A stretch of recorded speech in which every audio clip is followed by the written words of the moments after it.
So I think the most important thing about being a sexual health practitioner is about finding the language that works for you, and you have to be comfortable with what you're saying, because if you're uncomfortable, that's so easily perceived, and any embarrassment you have will be picked up on by your client and you will make them embarrassed in turn. So every single person I see, I say, I'm going to ask you a heap of really embarrassing questions. Don't be embarrassed. I do this all day long. There's nothing you're going to say that I won't have heard before. So as part of asking them about sex, I'll ask them just generally, you know, and how's that going? And did you feel like you could ask for this? Did you feel like you could ask for that?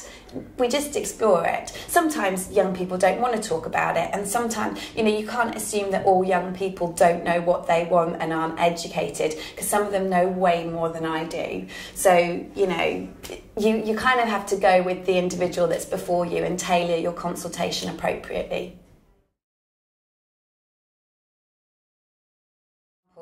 Because I do sexual health all day long, it's really easy for me, I think, and I get that. You know, it might not be so easy if you're a GP and you know the young person's parents, for example. It might feel a bit more awkward, but to those individuals I would say, just come and spend some time in a sexual health clinic, see the kind of things that we ask people, see how people aren't absolutely abhorrent of your question if you've set it in the correct context, and see what a difference you can make if you just make a bit of an effort. The fear about when you see young people in clinic is that sometimes they might be doing it because of peer group pressure, because their friends have done it, and it's almost about kind of ticking a box because you didn't want to be that one person in the class that hadn't had sex, for example. I'm generalising massively, but obviously we do see young people in whom you think, are you truly ready for this? Is this honestly what you want? And that's where we work really hard in teaching young people that they can say no, and they absolutely have a right to say no.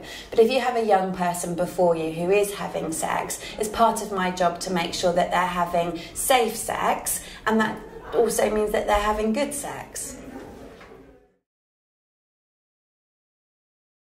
So you may well leave someone putting up with bad sex, and that was your opportunity to make a difference, not just test them for chlamydia.